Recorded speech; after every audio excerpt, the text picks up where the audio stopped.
Same is the case here, that the reader here, so all words have, if I have to choose one of these words for myself, how would I look at all of them? If I call myself young, that is a neutral connotation. It has no connotation, but it has to do with my age. If my age includes me among young, I'm full of energy, I'm lively, I can do things that very young people do with a lot of energy. And then there is the word childish. Childish may also imply somebody who has a lot of energy as a child and all that, but it does not have a positive connotation. It has a negative connotation because being an adult, if I do childish things, more about the connotations, both positive and negative, of a word. Let's look at the screen you have, and you'll see that there are certain statements on your screen about Ted's restaurant.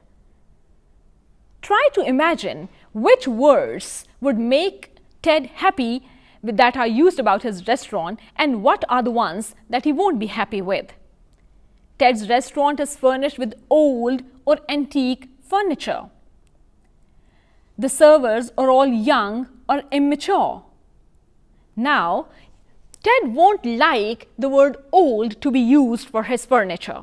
It would rather be antique, because with antique there is this cultural and social influence, that is, you can sit at a table or in a cozy, cramped booth. Now, calling the booth cozy is something that would attract customers, and calling it cramped will make it too congested for anyone to enjoy the food or the ambience. The service at Ted's is slow or unhurried. Again, the slow has negative connotations. If a restaurant is too slow to serve, you won't like to go there. But if it is unhurried, you will enjoy your time there. Ted serves very simple or plain food. Now again, simple food is good. Size and see that what words are the ones that would please Ted, and what are the other words that Ted won't be pleased to be used for his restaurant. So this is how denotation and connotation work. A word may have one denotation, one dictionary meaning, and if you use it where it is wrongly placed, would depend on the connotation of the word. Dear students, you need to have a real rich vocabulary, and you need to know the certain connotations of certain words in order to place them at the right place which they deserve. Here comes the use of thesaurus.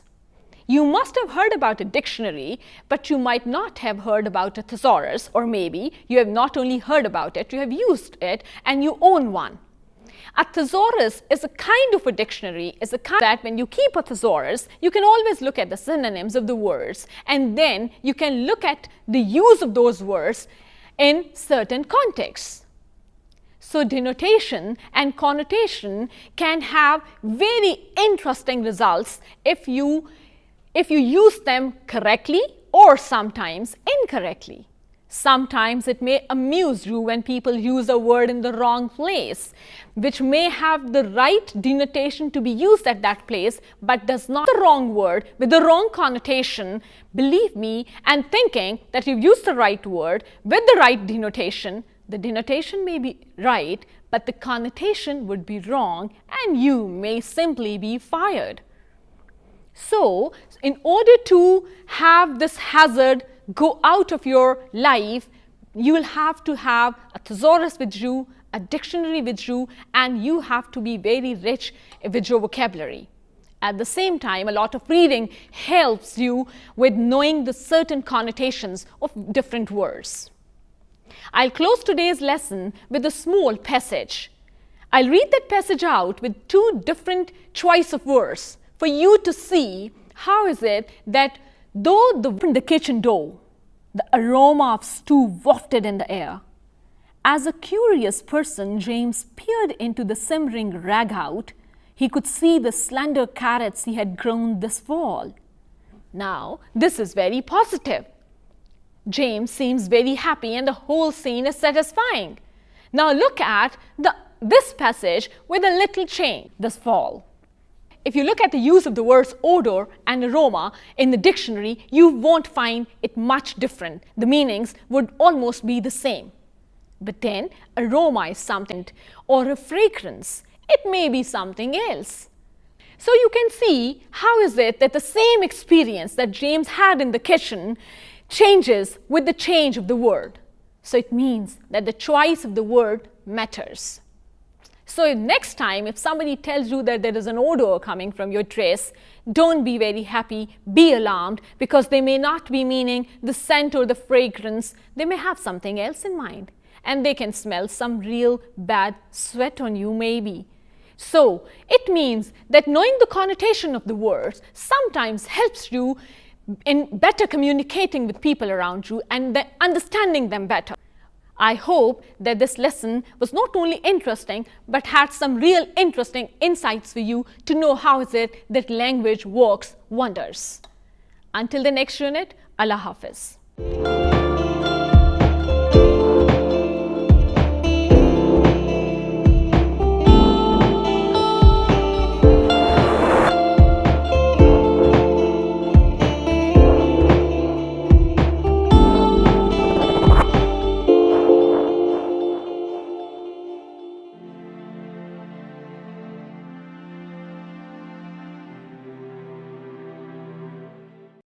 Allama Iqbal Open University.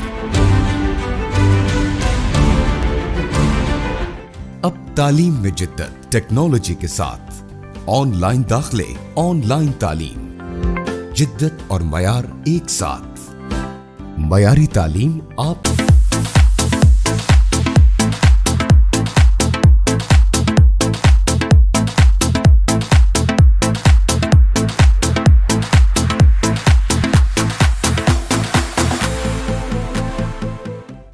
Bismillahirrahmanirrahim.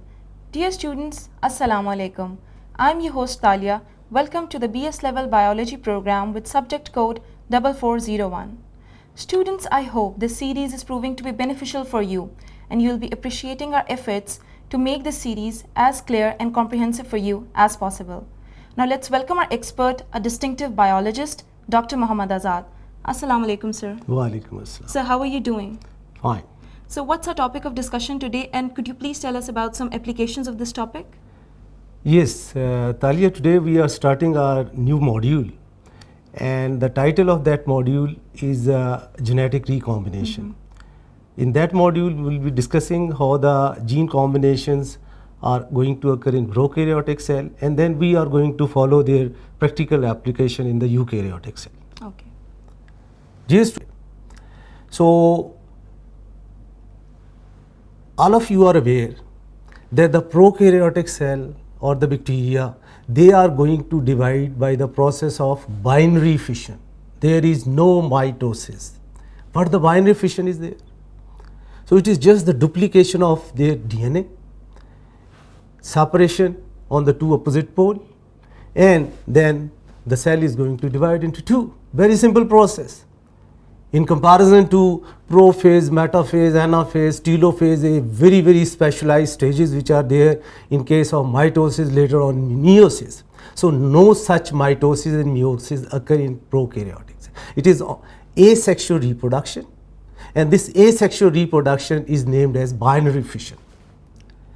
But you must have read in some of the books about the sexual reproduction in bacteria. Reproduction in prokaryote this is basically the methods of genetic recombination. The genetic material of one bacteria is going to combine with other bacteria. So these methods of genetic recombination, that is conjugation, transduction and transformation.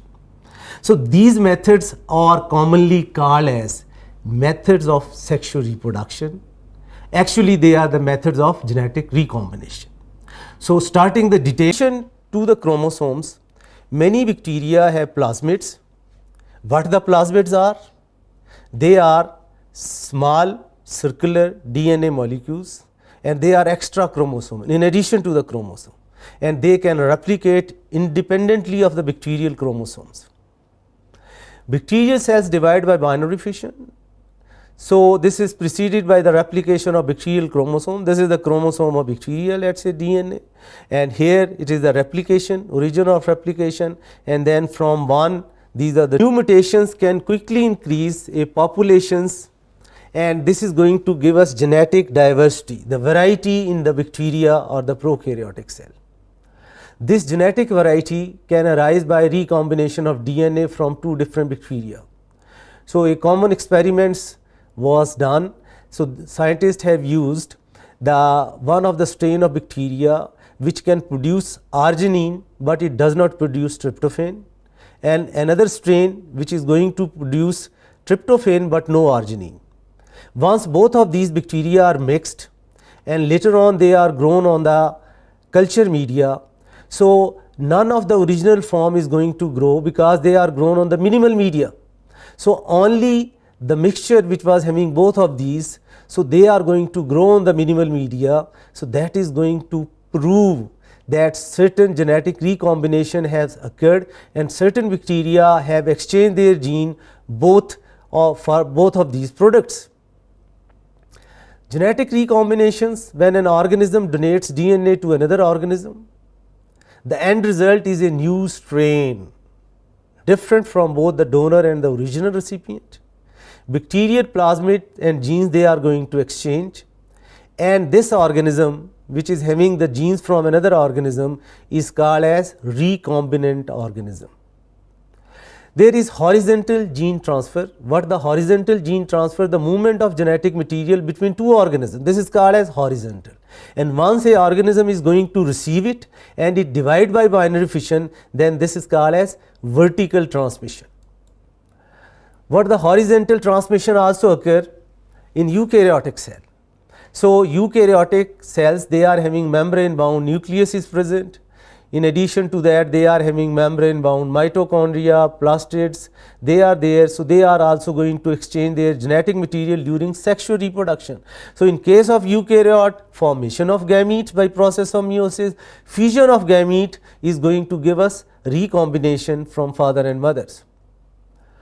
So endosymbiosis is one of the mechanism that happened at least 2 billion years ago.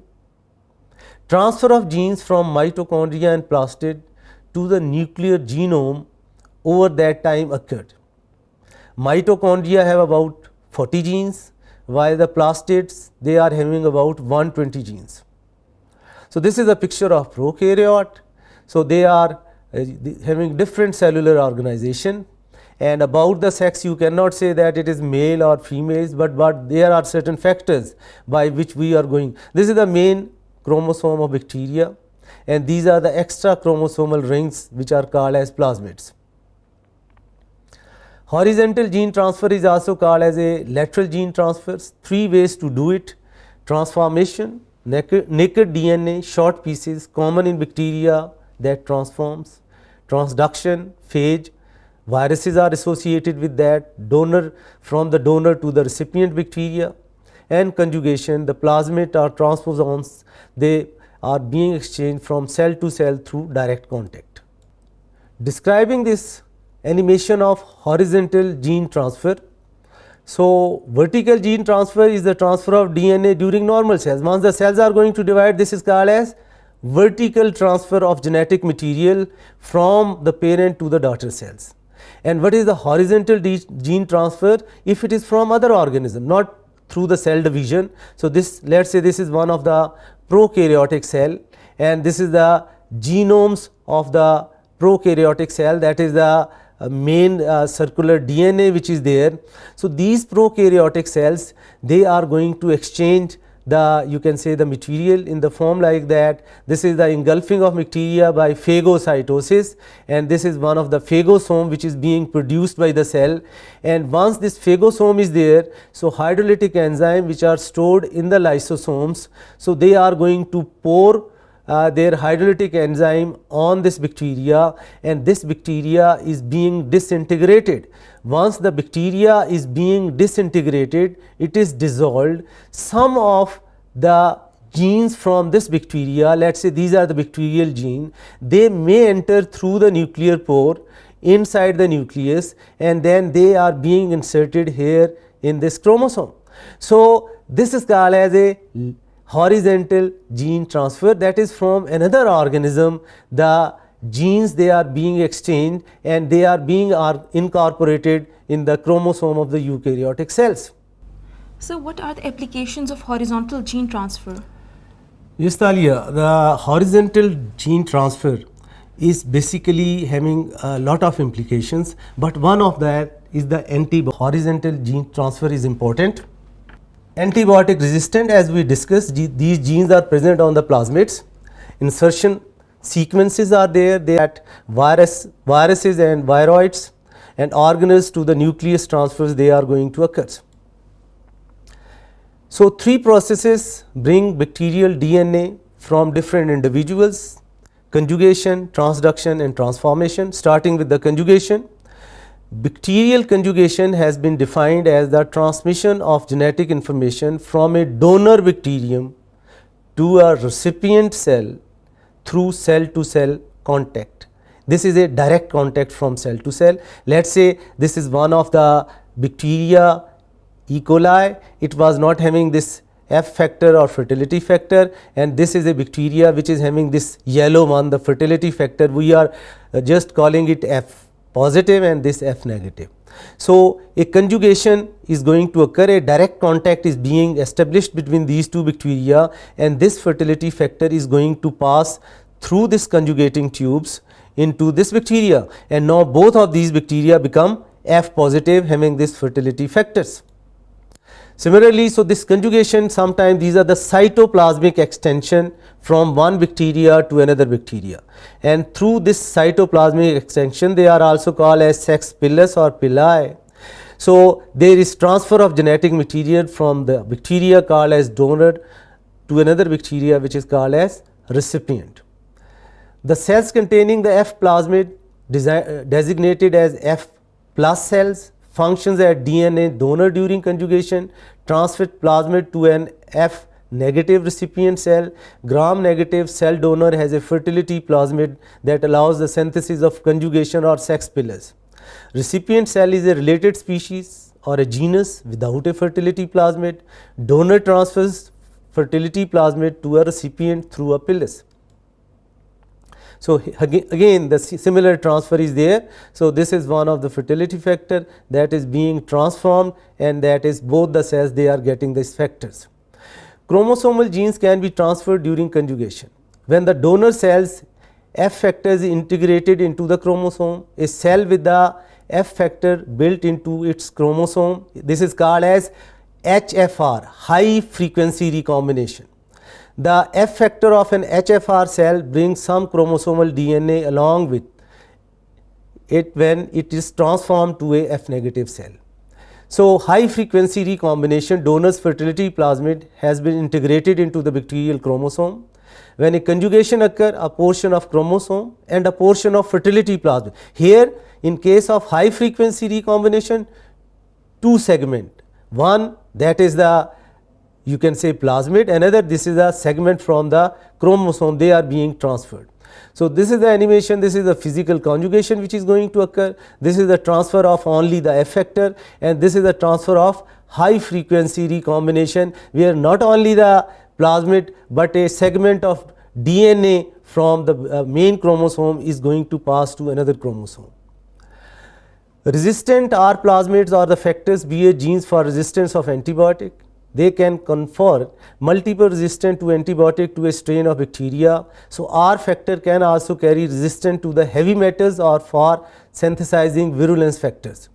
Looking at the animation of these processes, bacterial conjugation is a process of genetic transfer between the bacterium cell that requires direct contact between the cell. Many but not all species of bacteria can conjugate. So, this is one of the phenomena present in some of the bacteria, not in all the bacteria. So, it can occur between the similar variety of cell or different species of the cells. This is the F factor, this is the main chromosome which is there present in both of these bacteria. The F factors, those which are having F factors, so they are designated as F plus strain and these are F minus strain. Those which are F plus strain, they are called as donor, other negative, and this is a connection, a conjugating tube called as pilus that is being established, and through this conjugating tube, this is the origin of transfer at one place, and relaxosome is going to cause this transfer. So it is going to take away this DNA from this plasmid, and after this taking DNA, this relaxosome or relaxase enzyme is going to enter through the pores which is present in case of this conjugating tube, and this is the coupling factor which is going to help in this passage, and this is the exporter proteins which is there, and that is going to have, you can say, the lumen here through this lumen. So this is going to pass here, and that is going to again replicate it second strand, because so this is the, you can say, again becoming the F positive. Now both of these, they are going to have this pilus factor, and both of these are going to replicate their second strand to become, because the DNA is always a double stranded, you can say, in the form of double strand. So this replication of the second strand, we have already discussed in detail the DNA replication, and later on what is going to happen, that this, you can say, the conjugating tube which is being produced, so this connection is going to break away, it is going to disappear, and then the two strains, both of these are positive for this factor, they are being produced. Going with another animation, a similar process in a different form is there. So this is the high frequency HFR. So what is there? This was one of the cell which is going to just have the combination with high frequency recombinations, and this is the main chromosome of this. This is the sex pilus which is there, it is going to combine here, and then this is the high frequency recombination which is going to occur. This is not the plasmid, this is the actual chromosome, the main chromosome. This is the site of origin, and not whole of the chromosome, but let us say this is the gene 1, 2, 3 and 4. So these genes, they are going to pass, and they are going to pass through this conjugating tube, the cytoplasmic bridge which is being produced, and once it is there going in from this donor cell to the recipient cell, now it is going to integrate. Both of these are going to separate, and this segment which is just passed by high frequency recombination, that is going to integrate and becoming the part of this chromosome. So in the previous animation this was the plasmid, and here this is the segment of chromosome. So this is the difference between the high frequency combination and, you can say, high frequency recombination which is going to occur in the chromosomes of the bacteria. Sir, how other methods of genetic recombination are different from conjugation? Yes, Talia. Here in the conjugation, this was a direct link which is going, then they are going to transfer it to the other bacteria. So this is the transduction, and how the transformation is different from conjugation. So that is, transformation is the absorption of DNA. There is no direct contact between the two cells. Going with the detail of these processes, dear students, transduction, the next method, this is the transfer of genetic material from a bacteria called as donor bacteria to another bacteria which is called as recipient bacteria through a third party. And what is that third party? Attack the bacteria, they are called as bacteriophage. So this third party is usually a bacteriophage. So going with our, you can say, the details on the slides. So transduction. Transduction is the transfer of DNA fragments from one bacterium to another bacterium by the bacteriophage. Bacteriophage serve as a carrier of DNA from a donor cell to a recipient cell. Two varieties of transductions are going to occur: generalized transduction. Random fragments of disintegrated host DNA are picked up by the phage during assembly. Any gene can be transmitted in this way.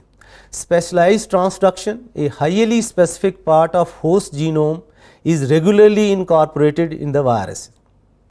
In this picture you are going to look at, this is one of the bacteria E. coli, this is one of the phage, and this phage is going to insert its DNA here within the bacterial cell, and then there is replication using the host material of the bacterial cell, and many of these phages they are being produced, and then this phage is going to just transfer this material to another bacteria.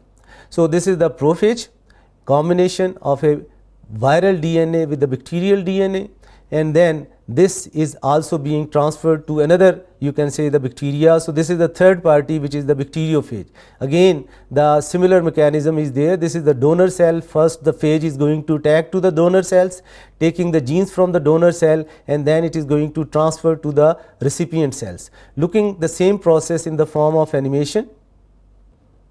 Going with the details of transduction. So here this is one of the virus, this is a bacterial cell. So this virus is going to attack this bacteria with the help of these tail fibers or the fimbria at the specific site, and then this DNA is being injected in the bacterial cell.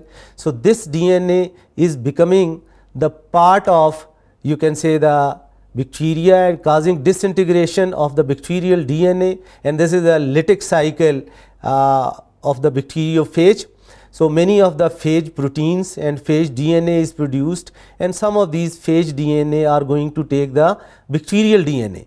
Now as a result of lysis, because it is a lytic cell, the bacterial cell is going to rupture, and this phage is going to attack another phage which have transferred this segment of the DNA from some other bacteria to the new bacteria, and this process is called as transduction. Dear students, so we have discussed about the conjugation and transduction. Now I am asking you, what is transformation? How you are going to differentiate these two processes? Think, answer in your mind. I hope so, you have answered it correctly. Okay, so this transformation is basically the absorption of DNA from the environment. It may be belonging to some other bacteria, it may be belonging to some other organism. So this absorption of DNA is called as transformation, and you must have gone with the name of certain big scientists. They have done a marvelous work, and this was actual discovery of genetic recombination. So looking at the detail of the process of transformation. Transformation is the alteration of a bacterial cell's genotype and phenotype by the uptake of a naked foreign DNA from the surrounding environment. So naked foreign DNA from the surrounding environment, and these genes, they are exogenous, they does not belong to that bacteria, causing the cell to acquire a new outlook, new phenotype. So let us say this was the original bacteria, these are some DNA molecules, and they are going to enter within this bacterial cell. As a result of this entry of these DNA from these organisms, so a new phenotype, a new characteristic is going to develop. So that is the transformation. The contribution of this process discovery goes to the Griffith, Avery, MacLeod and McCarthy. This is the Avery, and he was the first of the scientists who have gone with lot of works on this genetic material recombination. He worked on pneumococcus. The pneumococcus is a bacteria that causes serious infection in adults and children, including pneumonia, blood infections and meningitis. This bacteria is also the number of one of the cause of sinusitis and ear infection. And this Griffith was there in an attempt to make a vaccine against these diseases. He was unable to make the vaccine, but made some other discoveries. Some of these bacteria, they are having smooth colonies, and some of these bacteria, they are going to have rough colonies. So he has gone with the different, you can say, the growth of plates in the form of smooth and rough endoplasmic reticulum, and going with the detail of his experiment.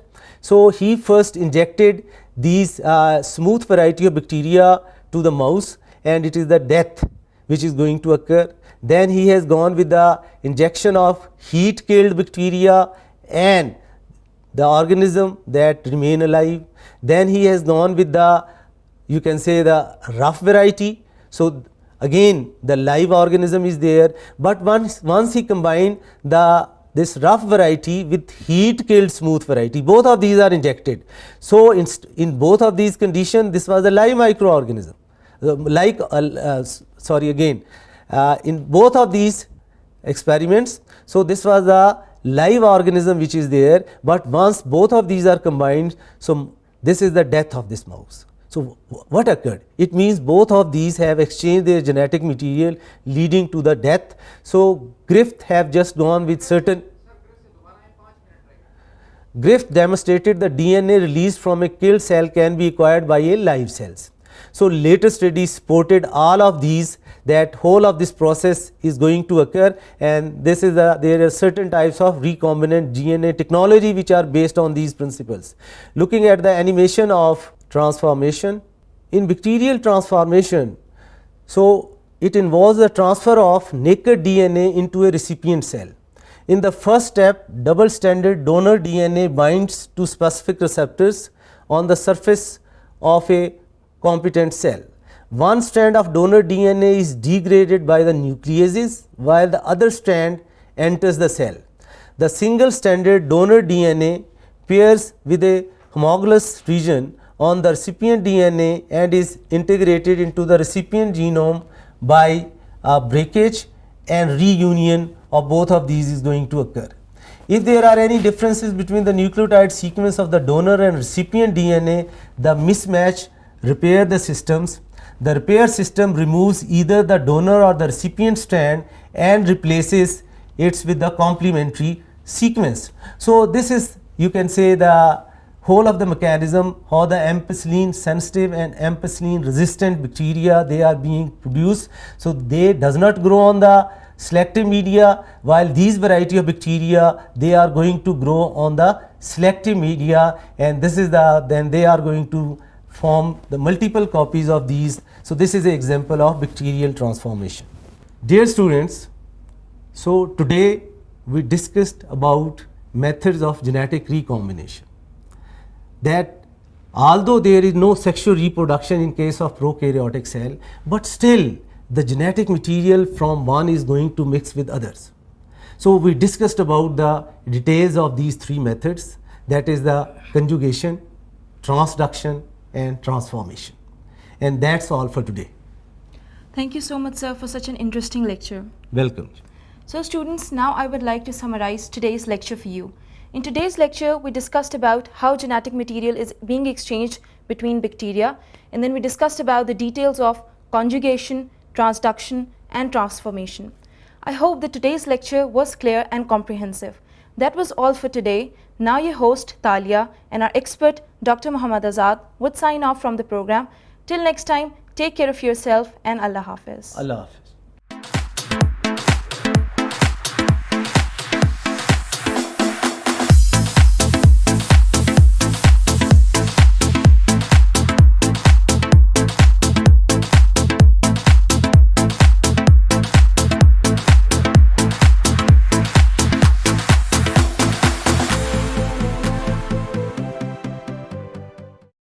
Allama Iqbal Open University।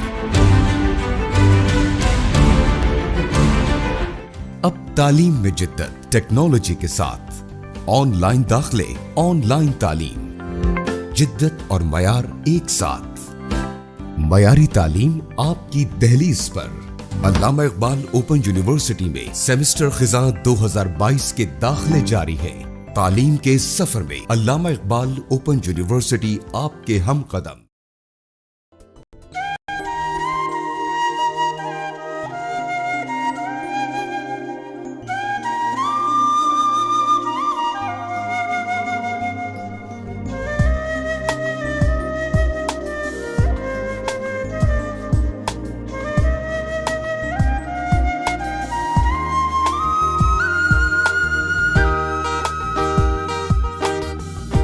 पानी नहीं जिंदगी है हमारी, ये पानी नहीं जिंदगी है हमारी, हर एक फसल अपनी है इसने संवारी, हर एक फसल अपनी है इसने संवारी, ये पानी नहीं जिंदगी है हमारी।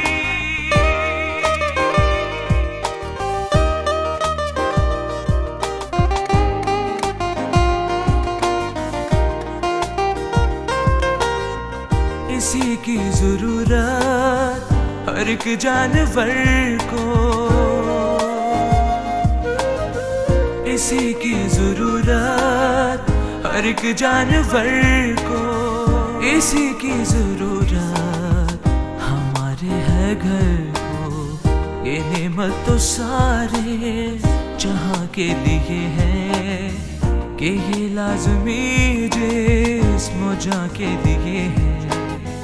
ये पानी नहीं जिंदगी है हमारी।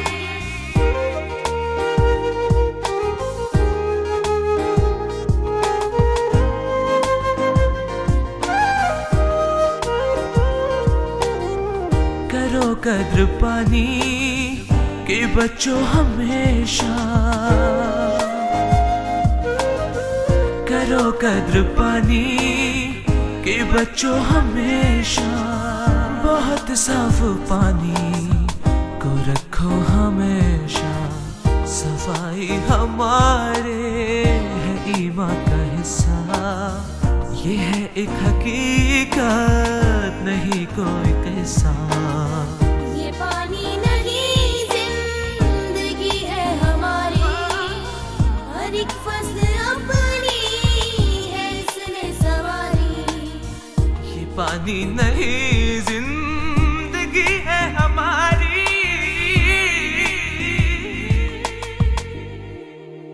हुकूमत पाकिस्तान 10, 50, 100 और 1000 रुपए मालियत के मंसूख शुदा बड़े हजम और पुरानी वज़ा के बैंक नोट स्टेट बैंक के ज़िली दफातर से तब्दील कराने की आखिरी तारीख में 31 दिसंबर 2022 तक तौसी कर दी है। ये बैंक नोट मरकजी बैंक के किसी भी दफ्तर से तब्दील कराए जा सकते हैं। बाद 31 दिसंबर 2022 ये मंसूख शुदा बैंक नोट नाकाबिल वापसी करार पाएंगे।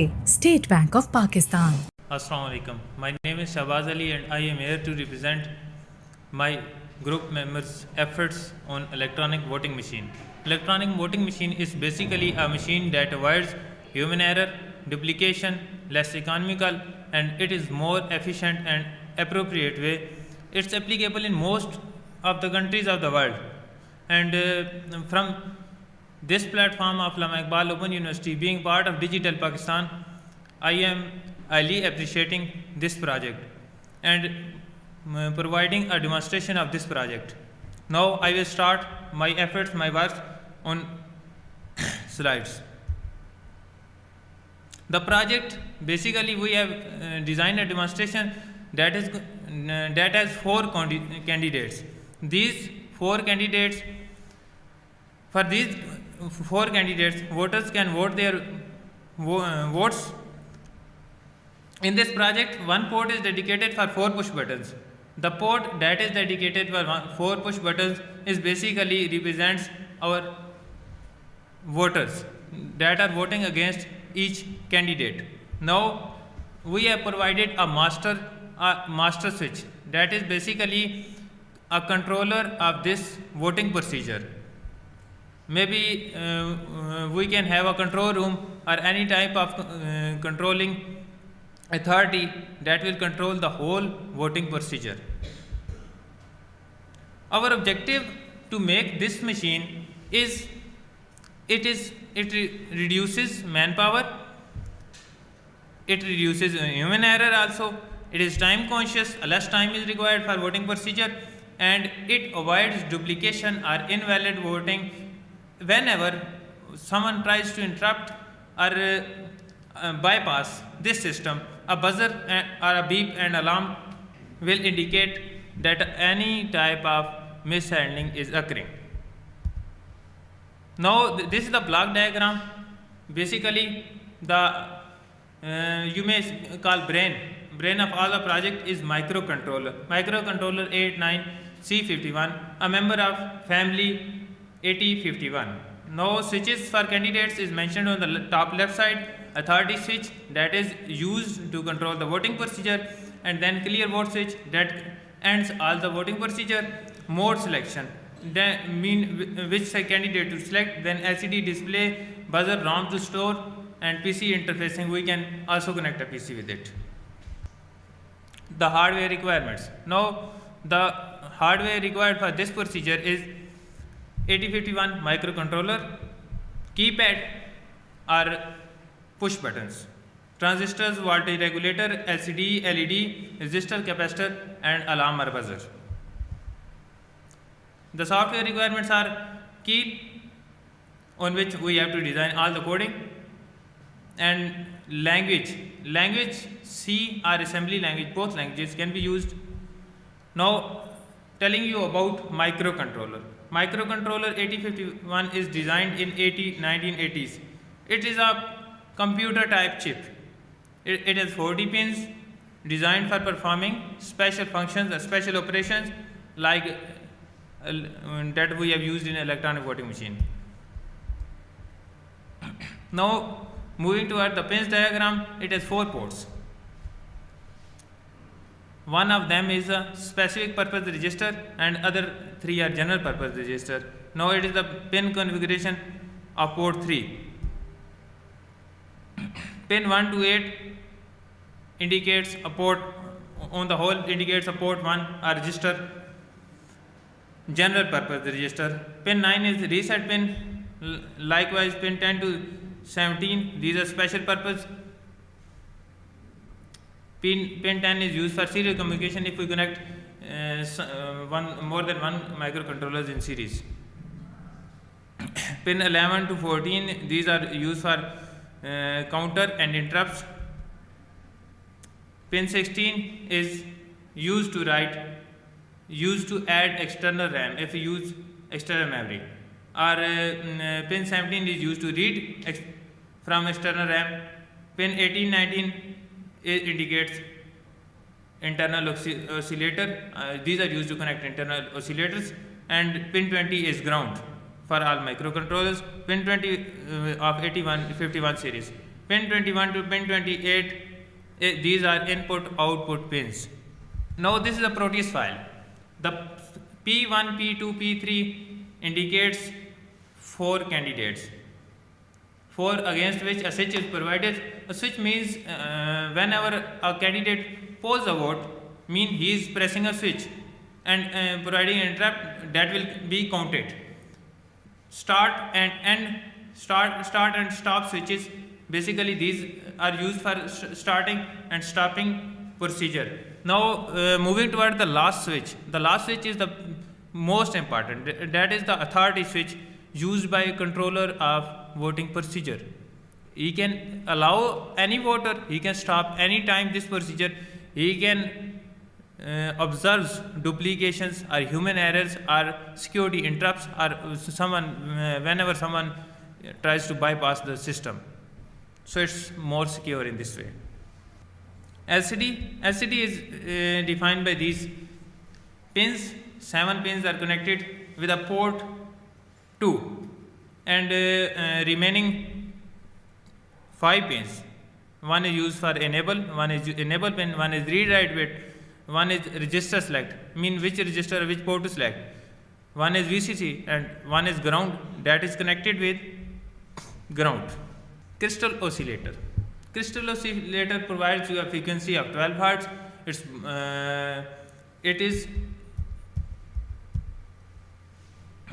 It is used to create oscillations. Now voltage regulator.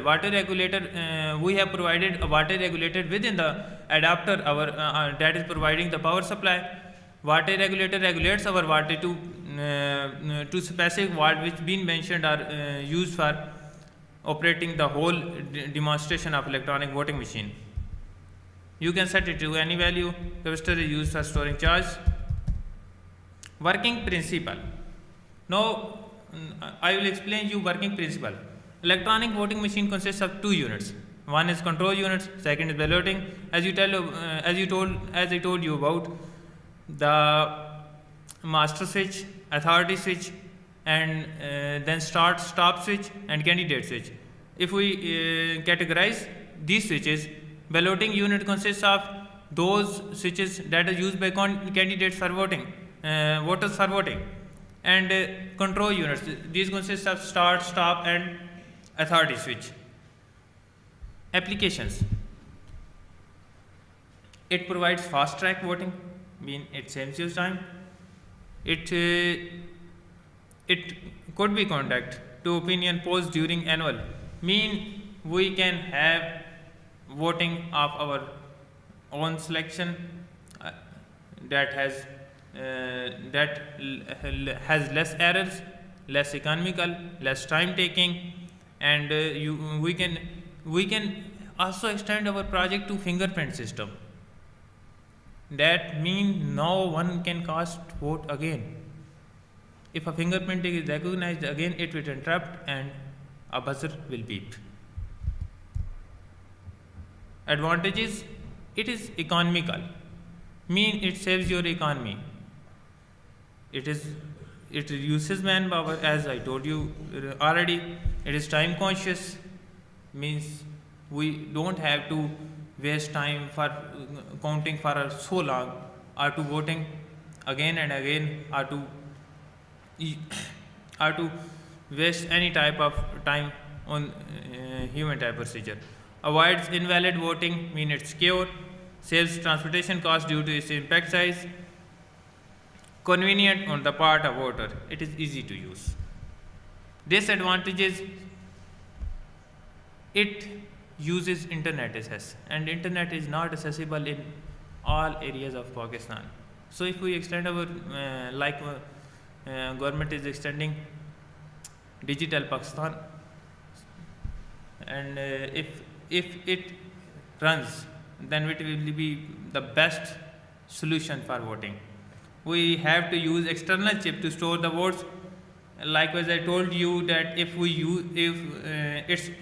its memory is limited, we have to use external chips to store the votes, and we have to provide a continuous power supply. I will demonstrate it in hardware display. Now here is the coding for electronic voting machine. First of all, we have to define integers, declare integers, that is for voters, for candidates. Define the pins of LCD. We have created a demonstration. A demo at the start of the voting procedure will be displayed to all the voters. So one is illiterate or not, doesn't matter. He has to vote cast. He has to cast a vote. So we have displayed a demo at the start of press star for voting procedure, hash for end, or 0 for terminate, 1 for candidate 1. So at the start we will display a demonstration. Here is the coding for it. Now we are calling the voting procedure. Then we start a voting procedure. For candidate we have set some conditions, softwarely. Hardwarely they will just press SH, but softwarely we have defined some conditions to control all the system. For candidate A, B, C and so on. Thank you. Assalamu alaikum. This is hardware representation of electronic voting machine. Now we will power it on. As soon as we provided this power, it will show a demonstration and tell you about what to do. As I told you already, that it will be accessible and usable to each and every person that knows how to use or that doesn't know. It will display a demonstration. After demonstration, it is displaying system ready select option. Then we select the option. Now the voting procedure is getting start. Now we have to select a candidate A, B, C, D. There are 4 candidates displayed on the keypad. We have selected a candidate A. Now I will swipe these cards against each candidate, and there is displayed vote casted. Now I will display another card, and it is displayed vote casted. To terminate the voting procedure for candidate A, I will press 1. Now to vote for candidate B, I will press B, and will display a card, and it displayed vote casted. Now I will have, if I want to terminate the voting procedure for B, then I will press 2. Now I will select candidate C and swipe the card 1, 2, 3 or whatever against the candidate C, or we can limit the number of voters to any value. Now terminate the voting procedure for 3, I press. Then I will select our last candidate D and swipe card against it. The vote is casted.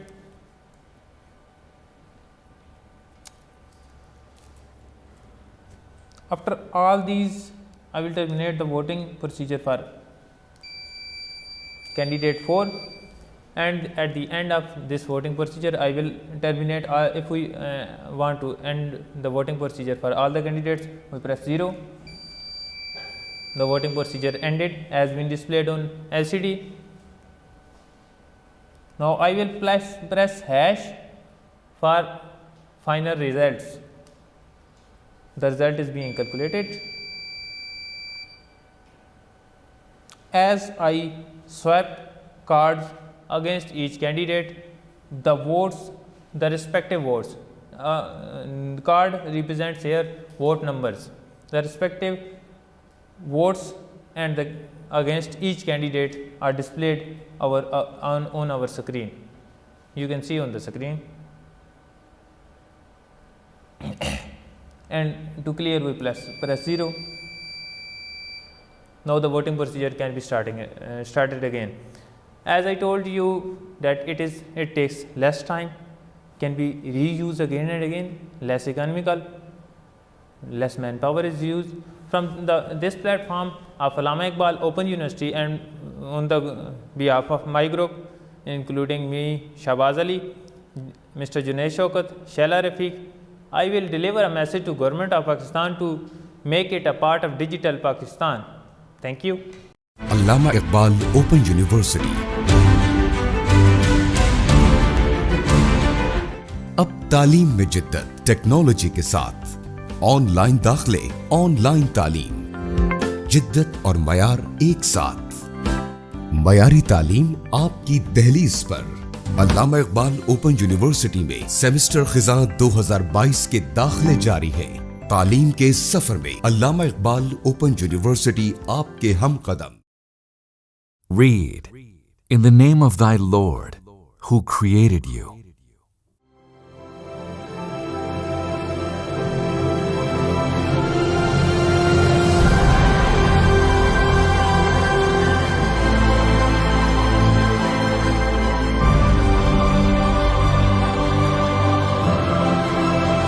Seek knowledge is the message that the Allama Iqbal Open University carries to the people of Pakistan and realizes the dream of human development.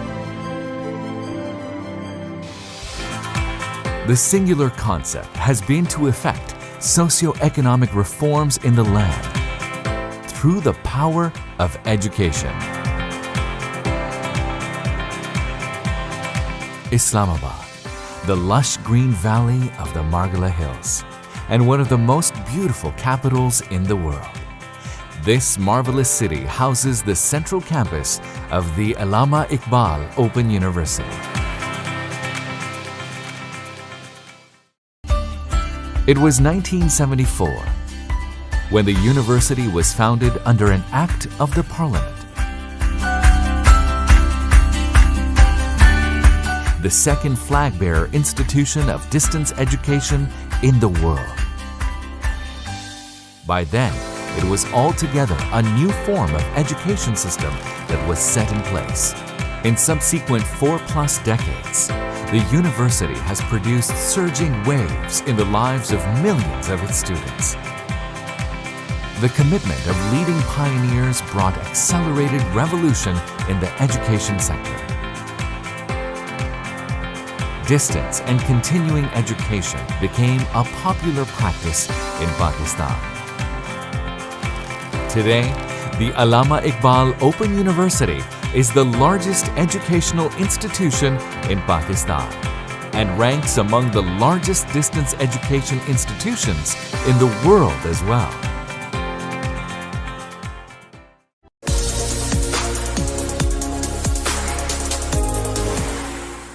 Over years and decades, the university academia made dedicated and sustained efforts to develop course of studies and cater growing demands of the work market. Obviously, the academic needs emerge from demands of contemporary economies. Now, the university has grown into a completely advanced institution of the country.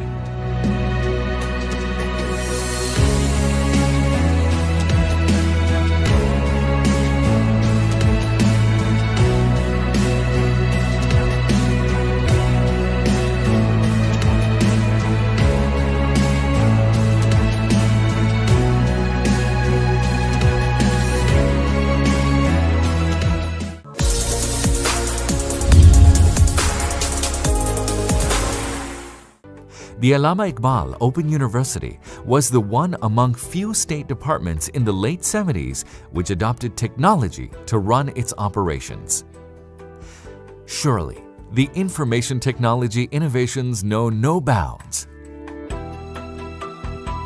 One command carries the data to millions of people. Information about programs, admissions, assignments, tutors, results reach their cells and systems in moments. The official website, the strongest bond and interface to communicate with the world anywhere, anytime, bears updated and comprehensive data about the total business.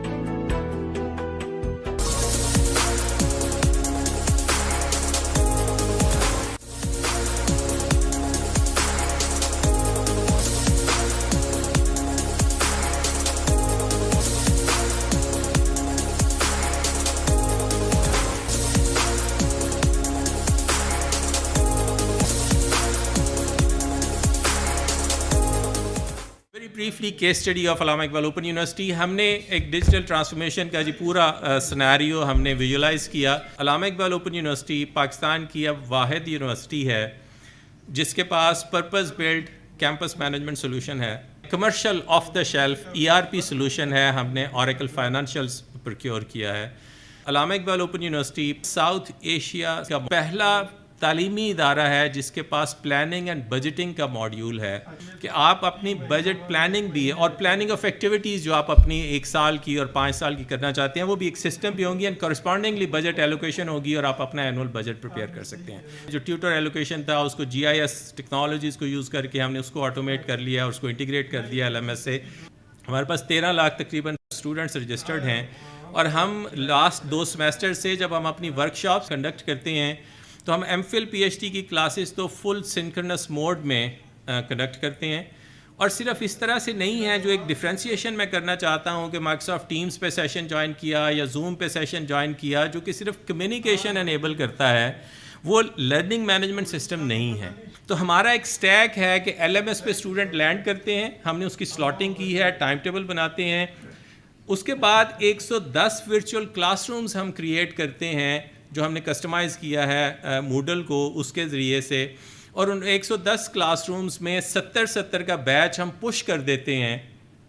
So in a way registered students की तादाद के हिसाब से वो सारे एक वक्त में 110 ज़रब 70 स्टूडेंट यानी दूसरे लफ्ज़ों में तकरीबन 8000 स्टूडेंट एक टाइम टेबल की स्लॉट में मूव करते हैं वर्चुअल क्लासरूम में, और उनको 110 टीचर असाइन होते हैं जो पाकिस्तानी किसी भी कोने में हैं और वो कनेक्ट होके उन 70 स्टूडेंट्स की लेक्चरिंग कर रहे होते हैं और ट्यूटरिंग कर रहे होते हैं। Allama Iqbal open university would be having this state of the art infrastructure, IT infrastructure in way.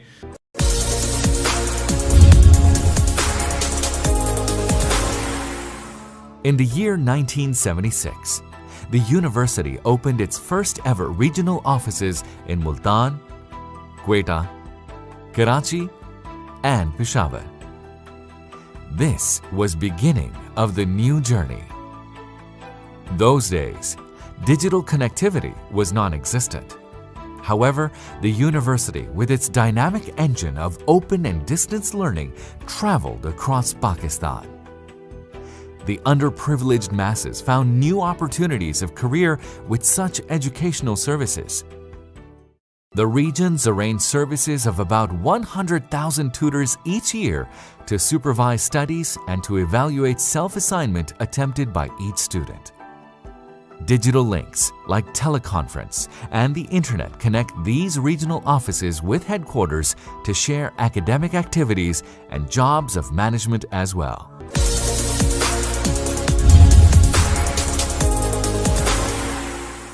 Assalamu alaikum, this is Arshia and I'm a student of Allama Iqbal Open University. My experience of this university is highly rewarding as it facilitated me in achieving my long desired goals with highly qualified teachers in the best possible environment. I consider myself very lucky to be a part of this institution. Academic facilitation plans, texts, tutors, workshops, radio, television, FM radio broadcast, central library, study centers, financial support, online learning.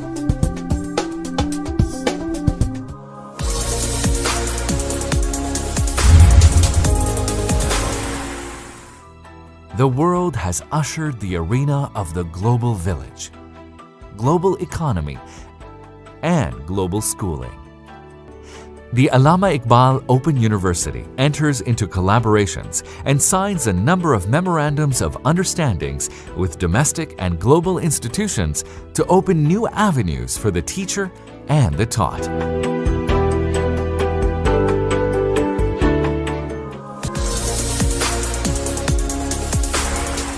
The Institute of Educational Technology envisages induction and application of digital media to enrich open and distance learning framework of Allama Iqbal Open University. The broader objective is to connect people and the learning class through media with academic content, teacher, and the institution.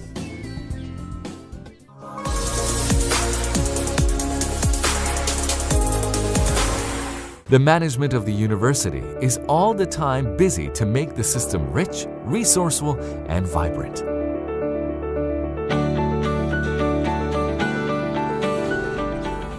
The campus becomes a venue of diverse events, conferences, seminars,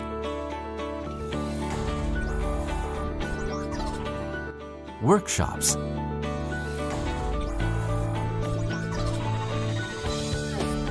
co-curricular,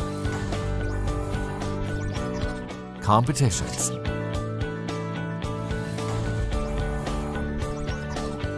games. The Chancellor of University and the President of the State gracing the campus. It becomes the busiest campus, inviting people to become part of our learning group. Activities continue in 24/7 pattern.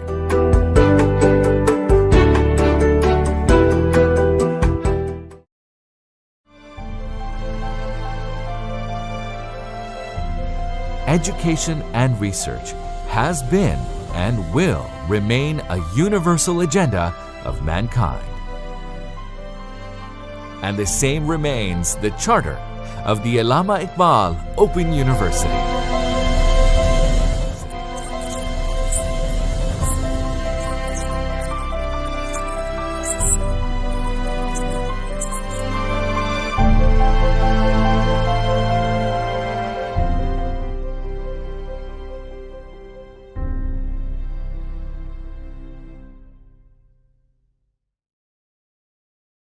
Allama Iqbal Open University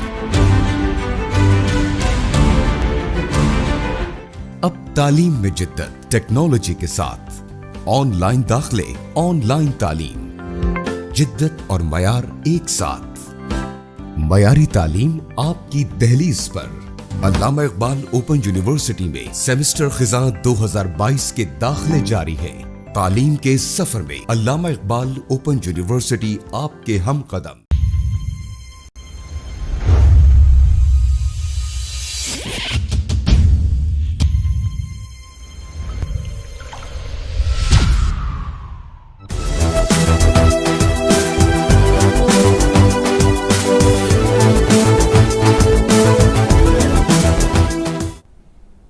बिस्मिल्लाहिर्रहमानिर्रहीम। अस्सलाम वालेकुम। मेरा नाम है जवेलिया आलूज और मैं audit की student हूँ।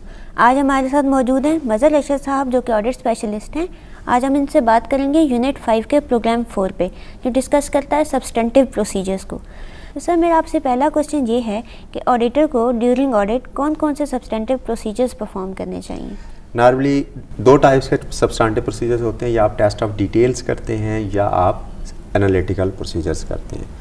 आपने जो है इनमें से कोई, आप अगर टेस्ट ऑफ डिटेल्स नहीं करते, आप कहते हैं जी कंट्रोल्स बहुत इफेक्टिव है, तो टेस्ट ऑफ कंट्रोल्स के साथ एनालिटिकल प्रोसीजर्स को ज़रूर परफॉर्म करें। अगर आप कहते हैं कि कंट्रोल वीक है, फिर तो आपको दोनों करने पड़ते हैं, लेकिन आपको करना कुछ ना कुछ ज़रूर होता है। सही। Sir, financial statement closing process में ऑडिटर को कौन कौन से सब्सटेंटिव प्रोसीजर्स परफॉर्म करने चाहिए? देखिए, उसमें जो सबसे पहली चीज़ है क्लोजिंग के प्रोसेस पे, वो होती है रिकॉन्सिलिएशन, कि आपने ये ज़रूर देखना है कि फ़ाइनेंशियल स्टेटमेंट्स क्या रिकॉन्साइल्ड हैं। मुख्तलिफ़ चीज़ें, मसलन आपका बैंक बैलेंस है वो रिकॉन्साइल होना चाहिए, रिसीवेबल्स रिकॉन्साइल होने चाहिए, control account with the subsidiary accounts, payables का कंट्रोल अकाउंट रिकॉन्साइल होना चाहिए। इस तरह की जितनी भी स्टेटमेंट्स हैं वो सारे की सारी रिकॉन्साइल ज़रूर होनी चाहिए। फिर इसी तरह से आपने जो दूसरी चीज़ देखनी होती है, वो आप ये ज़रूर देखते हैं कि जी आपकी जो जेवीज़ डली थी पीरियड एंड के ऊपर, उनका आपने क्या किया, वो क्या जस्टिफाइड हैं या वो सिर्फ जो है आपने उनको अनयूजुअल डाला हुआ है। अनयूजुअल है तो आप उसकी जस्टिफिकेशन ज़रूर मांगते हैं। सही। सर, सब्सटेंटिव प्रोसीजर्स जो हैं ये किस तरह रिस्पॉन्सिव हो सकते हैं टुवर्ड्स सिग्निफिकेंट रिस्क्स? अगर आपका रिस्क हाई होता है तो आप क्या रिस्पॉन्स करते हैं कि आपने सब्सटेंटिव प्रोसीजर्स का जो क्वांटम है, जो उसकी क्वांटिटी है, वो बढ़ा देते हैं। जहाँ आपने 30% चीज़ें चेक करनी थी, आप कहते हैं जब 60% चेक करो। इसी तरह से आपने एनालिटिकल प्रोसीजर्स करने हैं या जो है सब्सटेंटिव प्रोसीजर्स करने हैं, ये आपके टोटल जजमेंट पे होता है। आप ये देखते हैं कि रिस्क हाई है तो आप प्रोसीजर्स का क्वांटम बढ़ा देते हैं, रिस्क लो है प्रोसीजर्स का क्वांटम लो कर देंगे। सर, अगर ड्यूरिंग इंटरिम ऑडिट ऑडिटर ये सब्सटेंटिव प्रोसीजर्स परफॉर्म कर रहा है तो उसकी क्या रिस्पॉन्सिबिलिटीज़ होंगी? इंटरिम ऑडिट कैसे करते हैं हम?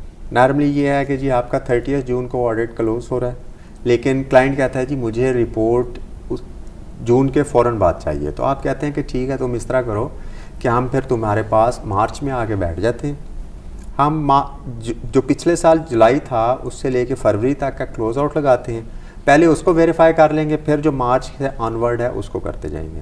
तो इस प्रोसेस को हम कहते हैं इंटरिम ऑडिट, कि ऐसा ऑडिट जो पीरियड क्लोज होने से पहले स्टार्ट कर लें, जो रिलेटेड होता है पीरियड क्लोजर। तो इसमें आप क्या करते हैं? इसमें सबसे पहली चीज़ जो है वो तो ये होती है कि जी आपने सब्सटेंटिव प्रोसीजर्स को परफॉर्म करना है along with the test of controls for the previous period जो आपका टाइम गुजरा है, प्लस जो नेक्स्ट पीरियड आ रहा है। इसी तरह से कि आपने ये देखा, अगर आप ये कंक्लूड करते हैं कि मैंने 10 महीने चेक कर लिए हैं, 10 महीने में चीज़ें सब ठीक हैं, तो फिर आप ये कर सकते हैं कि जी आप जो अगले 2 महीने हैं उसके सब्सटेंटिव प्रोसीजर्स छोड़ दो, एनालिटिकल कर लो, टेस्ट ऑफ कंट्रोल्स कर लो। आपको पता है 10 महीने में अगर प्रॉब्लम नहीं हुई तो आगे भी नहीं होगी। लेकिन ये इसके ऊपर है कि ऑडिटर इसको किस तरह से जज करता है। सर, ऑडिटर को इन प्रोसीजर्स को ले के क्या क्या डॉक्यूमेंट करने की ज़रूरत है?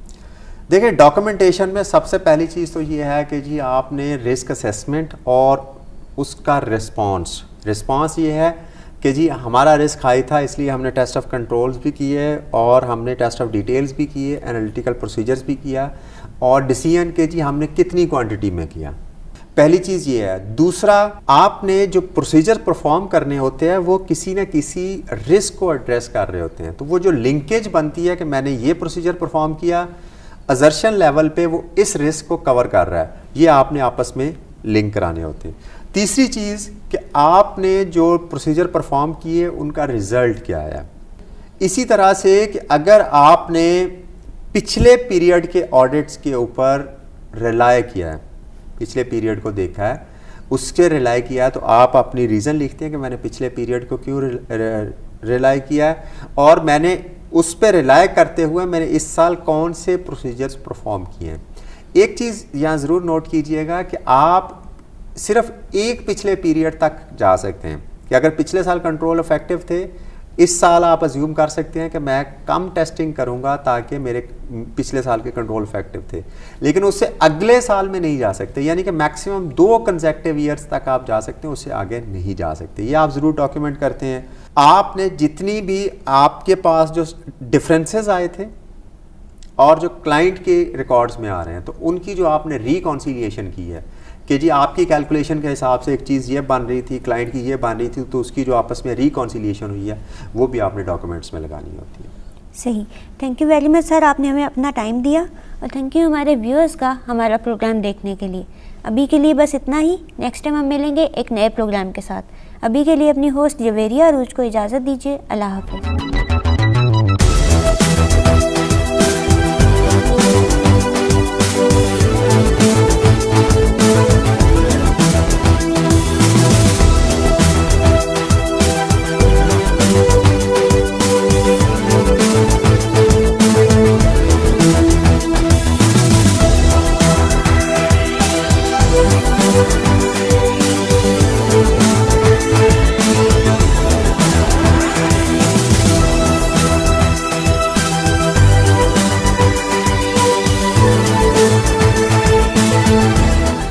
علامہ اقبال اوپن یونیورسٹی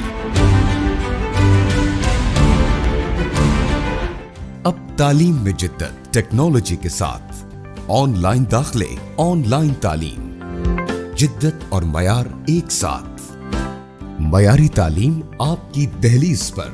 علامہ اقبال اوپن یونیورسٹی میں سیمسٹر خزاں 2022 کے داخلے جاری ہیں. تعلیم کے سفر میں علامہ اقبال اوپن یونیورسٹی آپ کے ہم قدم.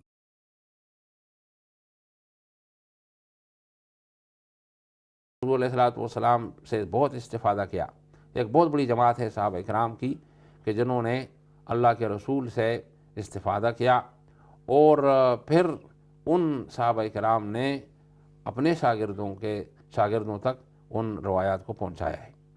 تو حدیث کی جو تاریخ ہے, جب ہم اس کی اہمیت کی بات کرتے ہیں تو اس کی اہمیت اس حوالے سے ہے کہ اگر ہمیں تاریخ حدیث کا علم نہیں ہوگا تو ہم حدیث کے ذخائر کے بارے میں اور حدیث کے متون کے بارے میں جو استناد ہے, استناد تک ہماری اپروچ نہیں ہو سکے گی. جب بھی آپ کسی فن میں دیکھیں گے, اس فن میں جو کام کرنے والے ہیں, اس فن کے کنٹریبیوٹرز ہیں, اس فن کے جو رجال کار ہیں, اگر آپ کے پاس ان کی تاریخ نہیں ہے اور جو کام ہوا ہے اس کام کے بارے میں آپ کے پاس صحیح معلومات نہیں ہے, تو ظاہر ہے کہ استنادی حیثیت اس فن کی نہیں رہتی. اب حدیث کی جو استنادی حیثیت ہے, استنادی حیثیت کو معلوم کرنے کے لیے, اس کو متعین کرنے کے لیے ہمارے پاس جو فن ہے اس کو ہم تاریخ حدیث کہتے ہیں. اور اس لیے آپ دیکھیں کہ تاریخ حدیث پر ہمارے جو ائمہ حدیث ہیں انہوں نے سب سے زیادہ توجہ دی ہے. ہمارے ہاں تو لوگ یہ سمجھتے ہیں کہ امام بخاری کی جو اہمیت ہے وہ صحیح بخاری کی وجہ سے ہے, حالانکہ اصل بات ہے کہ امام بخاری کا جو اصل کام ہے وہ تاریخ ہے, کہ انہوں نے روایت حدیث کی تاریخ پر سب سے زیادہ کام کیا ہے. اور امام بخاری نے 3 تاریخیں لکھی ہیں, جو ان کی التاریخ الکبیر ہے, پھر التاریخ الاوسط ہے, التاریخ الصغیر ہے, 3 تاریخیں ہیں. تو علماء حدیث کے ہاں جو تاریخ حدیث ہے اس کو بہت زیادہ اہمیت دی گئی ہے, اور اس کی بنیادی وجہ یہ ہے کہ جب تک ہمارے سامنے جو رجال حدیث ہیں ان کی تاریخ نہیں ہوگی تو ہم ان کے بارے میں ہمارے سامنے ان کی حیثیت نہیں ہوگی, اور جب حیثیت آپ کے سامنے نہیں ہوگی تو آپ بات کیسے کریں گے. اس حدیث کی جو ٹیکسٹ آپ کے پاس ہے, اس ٹیکسٹ کا جو راوی ہے, اگر آپ کو اس راوی کے بارے میں معلومات نہیں ہے تو آپ اس راوی کے بارے میں کچھ بھی نہیں کہہ سکتے. اس لیے تاریخ حدیث کا جو فن ہے اس کو شروع سے علماء نے بہت اہمیت دی ہے اور آج تک اس کی اہمیت ہے. ہر دور میں اس کی اہمیت رہی ہے اور موجودہ دور میں یہ میں بات بتانا چاہتا ہوں اپنے طلباء کو کہ اس دور میں ہماری بہت بڑی کمزوری ہے کہ ہمیں فنون کی تاریخ کا علم نہیں ہوتا. ہمارے ہاں ہم لوگ فن تو پڑھتے ہیں، متون پڑھتے ہیں، لیکن فنون کی تاریخ جو ہے اس کی طرف ہم توجہ نہیں دیتی. تو ہم نے کوشش کی ہے کہ یہ جو کورس ہے اس کورس کو ہم نے ڈیزائن اس طریقے سے کیا ہوا ہے کہ بہت سلیس انداز میں اس کو تیار کیا ہے، اس کو مرتب کیا ہے، اور تقریباً جتنی بنیادی معلومات ہیں تو وہ اس کورس میں آئی ہیں اور ادوار کے ساتھ ہم نے اس کو کیا ہے. مثلا جو ہماری تاریخ حدیث کی کتاب ہے تو اس کو ہم نے اس طریقے سے مرتب کیا ہے کہ اس میں پہلی صدی ہجری میں جو حدیث پر کام ہوا، پھر دوسری صدی ہجری میں جو کام ہوا، تیسری صدی ہجری میں جو کام ہوا، چوتھی صدی ہجری میں جو کام ہوا، اس طریقے سے پوری ترتیب کے ساتھ ابتدائی تقریباً 9 صدیوں کا جو کام ہے وہ ہم نے اس میں جو ہے اس پر بات کی ہے. اس کے بعد پھر اس میں ایک اور ہماری تاریخ حدیث میں جو ایک پورشن ہے تو وہ ہے جو مستشرقین کا. ظاہر ہے کہ حدیث کے حوالے سے مستشرقین کا بھی اپنا ایک کام ہے، تو مستشرقین پر بھی اچھا خاصا میٹیریل جو ہے ہماری تاریخ حدیث کی کتاب میں ہے. پھر اس میں بر صغیر میں علم حدیث کیسے آیا، یہ جو تمام ادوار ہیں بر صغیر میں وہ ان کو ہم نے ڈسکس کیا ہے. اور پھر آخر میں پاکستان میں علم حدیث جو ہے کیسے آیا، اس پر بھی ہم نے جو ہے ڈسکشن کی ہے. تو اس حوالے سے ہمارا یہ جو کورس ہے یہ بڑا مفید ہے، اور یہ صرف طلباء کے لیے نہیں ہے بلکہ جتنے بھی جو ہے ہمارے دینی مدارس کے طلباء ہیں ان کے لیے بھی ہے، مفید ہے، اور عام لوگوں کے لیے بھی مفید ہے. جو بھی دلچسپی رکھنے والے لوگ ہیں حدیث کے ساتھ تو وہ سب ہمارے اس کورس سے اور ہماری اس کتاب سے مستفید ہو سکتے ہیں. بہت شکریہ ڈاکٹر صاحب، آپ نے حدیث کی جو تاریخ ہے اس کی اہمیت کے بارے میں گفتگو فرمائی، اور یہ بھی بتایا کہ ہمارا یہ کورس حدیث کی تاریخ کی حوالے سے کس انداز سے ڈیزائن کیا گیا ہے. جب ہم تاریخ کی بات کرتے ہیں بالخصوص حدیث کی تاریخ کے بارے میں، تو اس کا جو سب سے پہلا دور آتا ہے وہ خود رسول اللہ صلی اللہ علیہ وسلم کا دور ہے. عام طور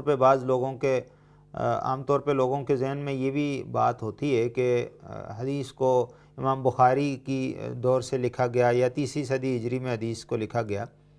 تو آج آپ ہمارے جو ناظرین ہیں، کچھ ہمارے جو طلباء ہیں یا جو دیگر ناظرین ہیں ان کو یہ بتائیں کہ حدیث رسول اللہ صلی اللہ علیہ وسلم کے دور میں کیسے سٹارٹ ہوئی اور کیسے اس کی حفاظت کی گئی. اور ایک اور شبہ بھی ہے، مثلا ایک حدیث کے متعلق آتا ہے کہ رسول اللہ صلی اللہ علیہ وسلم نے خود منع فرما دیا تھا کہ میری حدیثیں نہ لکھو، لا تکتبوا عنی غیر القرآن، قرآن کے علاوہ مجھ سے نہ لکھو. اس پر بعض لوگوں کو ویسے کوئی شبہ بھی ہوتا ہے کہ جی یہ کیا ہے، پھر اس کا مطلب ہے کہ آپ صلی اللہ علیہ وسلم نے منع فرما دیا تھا. اس حوالے سے کچھ ہمارے ناظرین کو جو ہے وضاحت فرمائی. یہ بہت اچھا سوال ہے. اس میں عمومی طور پر یہ ایک تاثر ہمارے ہاں پایا جاتا ہے، اور تاثر اس لیے پایا جاتا ہے کہ ہمارے ہاں جو ائمہ حدیث ہیں، جو مشہور ائمہ حدیث ہیں، ان کا تعلق تیسری صدی ہجری سے ہے. مثلا آپ دیکھیں امام بخاری ہیں، امام بخاری کا تعلق تیسری صدی ہجری سے ہے. امام مسلم کا تعلق بھی تیسری صدی ہجری سے ہے، اور امام ابو داود کا تعلق بھی اسی صدی سے ہے، تیسری صدی سے ہے، اور امام نسائی کا تعلق بھی تیسری صدی ہجری سے ہے، اور امام ترمذی بھی اسی صدی سے ہیں، ابن ماجہ بھی اسی صدی سے ہیں. باقی جتنے تقریباً جو کبار ہمارے محدثین ہیں، بلکہ اگر آپ دیکھیں تو امام احمد بن حنبل بھی تقریباً تیسری صدی میں جو ہے ان کا انتقال ہوتا ہے. اب یہ جو تیسری صدی ہے، چونکہ بیشتر ائمہ حدیث اور معروف ائمہ حدیث کا تعلق تیسری صدی سے ہے، اس لیے لوگوں کے ذہنوں میں یہ بات ہے کہ جی یہ جو حدیث ہے یہ تو تیسری صدی میں مرتب ہوئی ہے، مدون ہوئی ہے. حالانکہ ایسا نہیں ہے. اس میں ایک ترتیب ہے، باقاعدہ ایک ترتیب ہے. یہ جو حدیث ہے اس کے بارے میں سب سے پہلے یہ ہمارے طلباء کو معلوم ہونا چاہیے کہ حدیث کے بارے میں ہمارا موقف کیا ہے۔ ہمارا جو موقف ہے وہ یہ ہے کہ حدیث قرآن کی تفسیر ہے، حدیث جو ہے یہ قرآن کی تعبیر ہے، اور حدیث قرآن کی شرح ہے۔ اللہ کے رسول نے قرآن مجید کی تفسیر خود فرمائی ہے، اس لیے ہمارے ہاں اصول یہ ہے کہ سب سے پہلا مفسر قرآن مجید کا اللہ کا رسول خود ہے۔ آپ علیہ الصلوۃ والسلام نے خود قرآن کی تفسیر جو ہے فرمائی ہے۔ اب جب ہم یہ اس اصول کی بنیاد پر بات کرتے ہیں تو خود بخود ہمارے سامنے یہ بات کلیئر ہو جاتی ہے کہ حدیث کا جو آغاز ہے یہ کہاں سے ہوا۔ ظاہر ہے جب یہ قرآن کی تفسیر ہے تو اس کا مفہوم یہ ہے کہ قرآن کے نزول کے ساتھ حدیث کا سلسلہ شروع ہوا۔ جب قرآن مجید کا نزول شروع ہوا، آیات کا نزول شروع ہوا، تو آیات کی تفسیر اور آیات کی تعبیر آپ علیہ الصلوۃ والسلام نے خود فرمائی۔ تو اب حدیث جو ہے چونکہ قرآن کی شرح ہے اور قرآن کی تفسیر ہے، اس لیے یہ دونوں آپس میں لازم و ملزوم ہیں۔ آغاز کے حوالے سے جو قرآن مجید کا آغاز ہے تو ساتھ ہی حدیث کا بھی آغاز ہے۔ اب آپ دیکھیں کہ اس میں جو ادوار ہیں، جیسے آپ نے بتایا کہ دور رسالت ہے، وہیں سے آغاز ہوتا ہے۔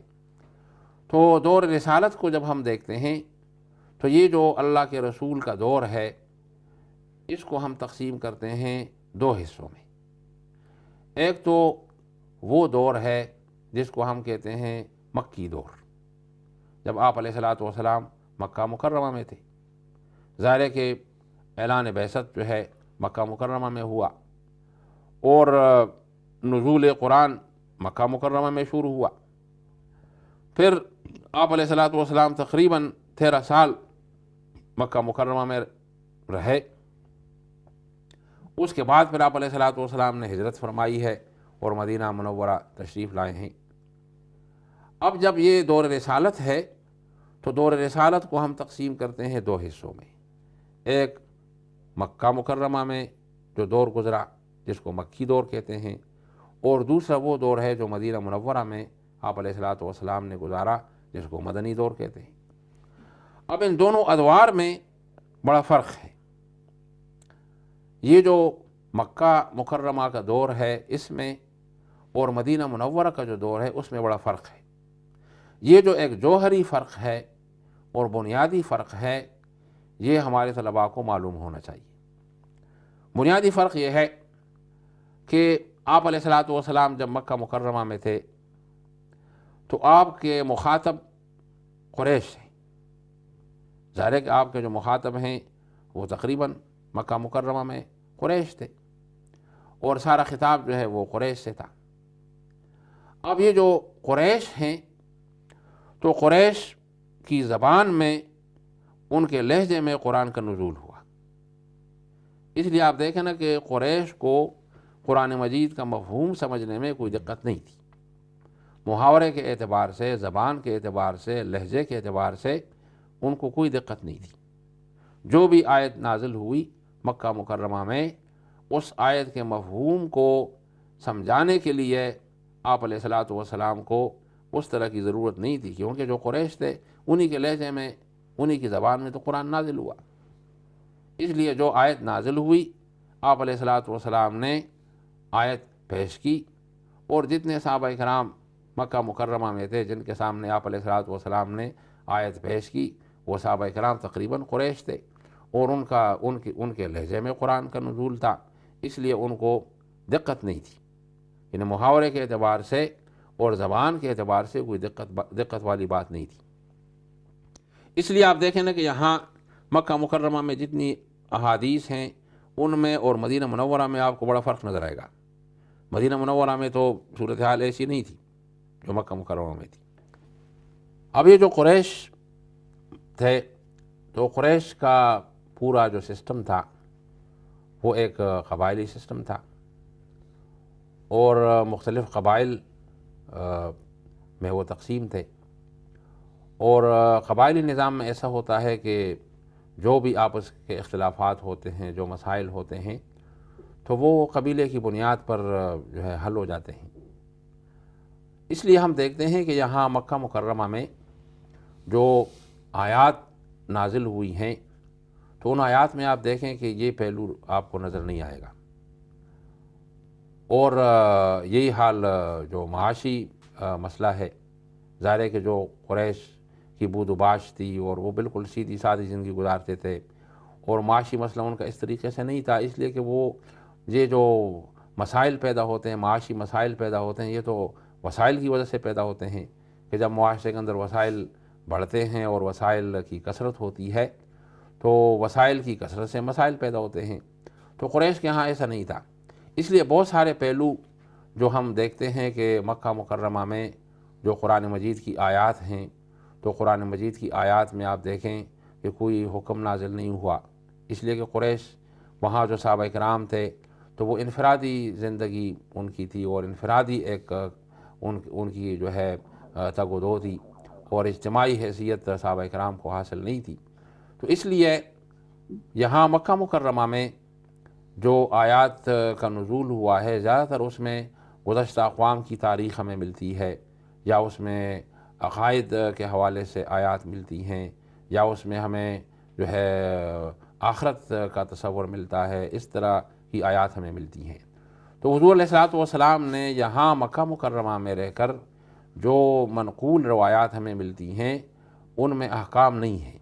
ظاہر ہے کہ احکام کی آیات کا نزول نہیں ہوا، تو اس لیے پھر منقول جو روایات ہیں حدیث کی، جو مرویات ہیں، وہ بھی جو ہے احکام سے متعلق نہیں ہے. لیکن اس کے بعد جب آپ علیہ الصلوۃ والسلام تشریف لائے مدینہ منورہ، تو مدینہ منورہ کی جو صورتحال ہوئی وہ بالکل مختلف صورتحال تھی. تو اس لیے انشاءاللہ ہم اگلی نشست میں یہ جو موضوع ہے اس کو انشاءاللہ مزید آگے بڑھائیں گے، اور جو اس سلسلے کی مزید معلومات ہیں انشاءاللہ اپنے طلباء کو دیں گے. اور مجھے امید ہے کہ ہمارے طلباء جو ہیں وہ اس سے مستفید ہوں گے. بہت شکریہ ڈاکٹر صاحب، آپ نے بہت ہی جامع انداز میں حدیث کی تاریخ کی ابتدا کیسے ہوئی اس کی عہد نبوی میں، دور رسالت میں. اور عزیز طلبہ اور محترم ناظرین، آج آپ نے حدیث کا تعارف، حدیث کی جو دور رسالت میں حدیث ہے اور اس کورس کا اوورال تعارف ڈاکٹر صاحب سے سنا. اگلے پروگرام تک کے لیے اجازت دیجیے. نبی کے عشق میں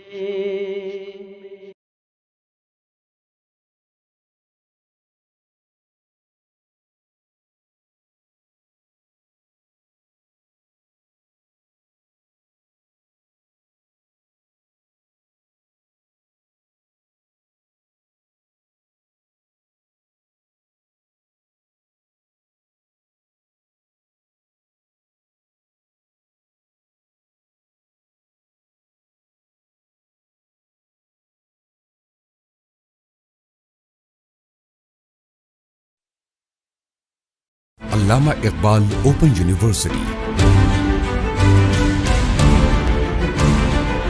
اب تعلیم میں جدت ٹیکنالوجی کے ساتھ. آن لائن داخلے، آن لائن تعلیم، جدت اور معیار ایک ساتھ. معیاری تعلیم آپ کی دہلیز پر.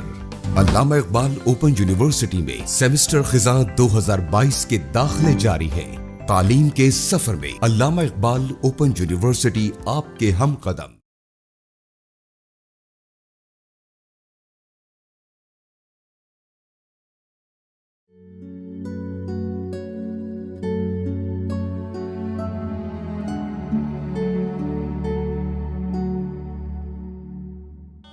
یہ میری غزلیں، یہ میری نظمیں، تمام تیری حکایتیں ہیں. یہ تذکرے تیرے لطف کے ہیں، یہ شعر تیری شکایتیں ہیں. میں سب تیری نظر کر رہا ہوں،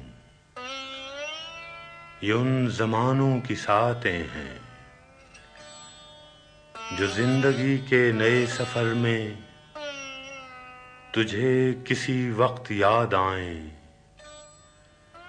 تو ایک ایک حرف جی اٹھے گا، پہن کے انفاس کی قبائیں، اداس تنہائیوں کے لمحوں میں ناچ اٹھیں گی اپسرائیں۔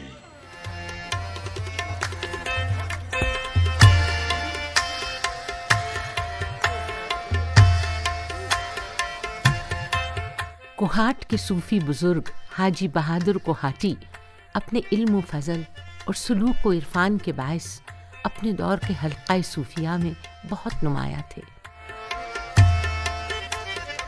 مخلوق خدا ان کے آستانے پر جمع ہوئی اور رشد و ہدایت کی دولت سے دامن بھرنے لگی۔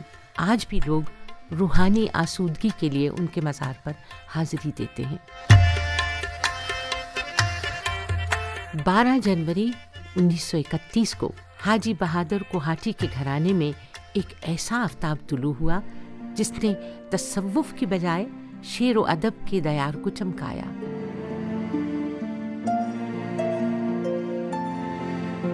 ہم بہت چھوٹے تھے تو زیادہ عرصہ ایک دوسرے کے ساتھ رہے، لیکن وہ بڑی ابتدائی زندگی تھی، اور اس زمانے سے شروع کے زمانے میں اور بعد کے زمانے میں احمد فراز میں ایک بڑی تبدیلی آئی کہ بچپن میں وہ تمام بھائیوں میں، ہم 4 بھائی تھے، ایک بہن، تو وہ بڑی ان میں جسے قناعت کہتے ہیں، صبر کہتے ہیں، اور بڑے سبمسو اس لحاظ سے بھائیوں میں تھے۔ فراز کے والد سید محمد شاہ اردو اور فارسی کے قادر الکلام شاعر تھے اور آغا برق کوہاٹی کے نام سے مشہور تھے۔ ہو جنوں خیز طبیعت تو ہے صحرا بھی چمن، ذوق وحشت ہو تو زنجیر بدل جاتی ہے۔ ان کا فارسی مجموعہ کلام فروغ جاویداں کے نام سے شائع ہوا، جو ان کے فکر و فن کا عکاس ہے۔ احمد فراز نے ابتدائی تعلیم اسلامیہ ہائی اسکول کوہاٹ سے حاصل کی، جہاں اب لڑکیوں کا پرائمری اسکول قائم ہے۔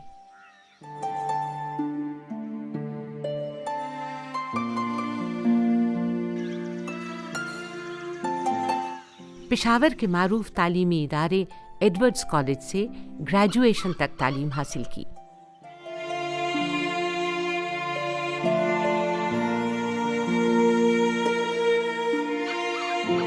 جامعہ پشاور سے اردو اور فارسی ادبیات میں ایم اے کی ڈگریاں حاصل کیں۔ ریڈیو پاکستان کراچی سے انہوں نے اسکرپٹ رائٹر کی حیثیت سے کریئر کا آغاز کیا۔ کچھ عرصے بعد ریڈیو پاکستان پشاور آ گئے اور یہاں اسکرپٹ رائٹر اور پروگرام پروڈیوسر کی حیثیت سے کام کرتے رہے۔ یہ شعبہ اگرچہ ان کے شاعرانہ مزاج سے کسی حد تک ہم آہنگ تھا، مگر وہ زیادہ دیر اس شعبے میں ملازمت نہ کر سکے۔ 1961 سے 1971 تک وہ پشاور یونیورسٹی میں درس و تدریس کے شعبے سے منسلک رہے۔ بعد میں پاکستان نیشنل سینٹر، اکادمی ادبیات پاکستان، لوک ورثہ پاکستان اور نیشنل بک فاؤنڈیشن جیسے مقتدر علمی اور ادبی اداروں کی سربراہی کی۔ ان اداروں کو فعال، متحرک اور بامقصد بنانے میں انہوں نے اہم کردار ادا کیا۔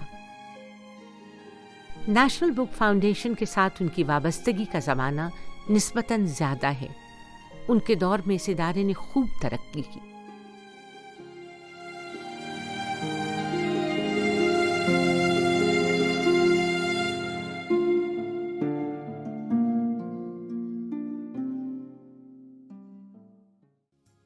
فراز طالب علمی کے زمانے میں شعر و ادب کے کوچے میں داخل ہوئے اور زندگی کے آخری لمحات تک وہ اسی دیار کی زیب و زینت میں سرگرم عمل رہے۔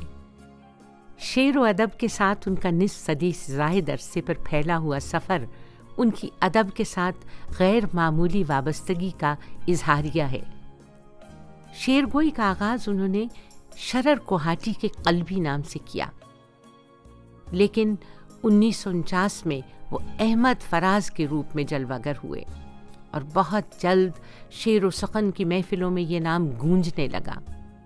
اسکول سے نکل کے کالج میں آئے, ایڈورڈس کالج میں داخلہ لیا. کچھ ہی دنوں بعد گجرات میں ایک مشاعرہ تھا. مشاعرہ شروع ہوا تو میں نے غزل کا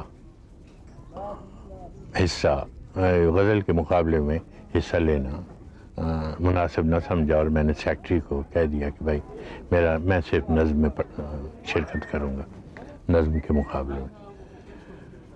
اس نے کہا ٹھیک ہے. لیکن جب غزل کا مقابلہ شروع ہوا تو تیسرے چوتھے شاعر بعد احمد فراز, ایڈورڈس کالج پشاور, اور مجھے میرے دوست نے کون نمائی جاؤ. خیر میں گیا, غزل پڑھ لی. پھر اس کے بعد نظم کا آیا, اس پہ مجھے تھوڑا سا اعتماد تھا. نظم پڑھی اور نظم کا موضوع تھا کشمیر. لیکن یہ ہوا کہ میری حیرت کی انتہا نہ رہی جب مجھے غزل اور نظم دونوں میں پہلا انعام مل گیا. جب انہوں نے شعر گوئی کا آغاز کیا تو شاعری کی فضا فراق, فیض, ندیم, حفیظ, عدم, احسان دانش, میرا جی, نون میم راشد اور دوسرے خوش نوا شاعروں کے نغموں سے گونج رہی تھی. فراز ایک نرالی چھب, انوکھے انداز اور منفرد اسلوب سے سخن سرا ہوئے اور بلند قامت شاعروں کی موجودگی میں اپنی حیثیت منوانے لگے. میری کتاب دردہ شوب بہت پاپولر ہوئی, بلکہ کئی لوگوں نے, اہل دل نے اور محبت کرنے والے نوجوانوں نے تو اسے محبت کی انجیل کہا. کہ خدا جھومتا بادل نہ سہی, آگ ہی اب سرے گلزار تمنا برسا. بازار ادب میں ان کے نام کا سکہ چلنے لگا. موضوعات کی جاذبیت اور اظہار کے بلیغ رنگ نے انہیں بہت جلد مقبول عام شاعر بنا دیا. خاموشی کا کفن پہنے ہوئے ہے, کوئی تیرا کوئی میرا بدن پہنے. سنا ہے ایک ایسا طائفہ ہے دوستوں میں, سنا ہے ایک ایسا طائفہ ہے دوستوں میں جو دیوانہ نہیں دیوانہ پن پہنے ہوئے. ان کی غزلوں اور نظموں کا دامن عشق و محبت کی ایسی نادر کیفیات سے معمور ہے جو پوری اردو شاعری میں کم کم نمود کرتی ہیں. فراز کی عشقیہ شاعری والہانہ جذبوں اور دل برانہ شوخیوں کی ترجمان بھی ہے, اور قلب و نگاہ کی شعلہ سامانیوں اور ہجر و وصل کے سوز و ساز کی نقیب بھی. اپنی نسل کے ترقی پسند شاعروں میں واحد شاعر ہیں کہ جنہوں نے ترقی پسند انجمن سے وابستہ شاعروں کی شاعری سے بھی اپنے آپ کو جوڑے رکھا, لیکن ساتھ ہی ساتھ وہ فن اور ادبی روایات اور جدیدیت کے جتنے عناصر تھے جو باقی ترقی پسند شاعر سمجھتے تھے صرف ہلکا ارباب ذوق کی میراث ہے, ان سے بھی انہوں نے بیش از بیش فیض اٹھایا.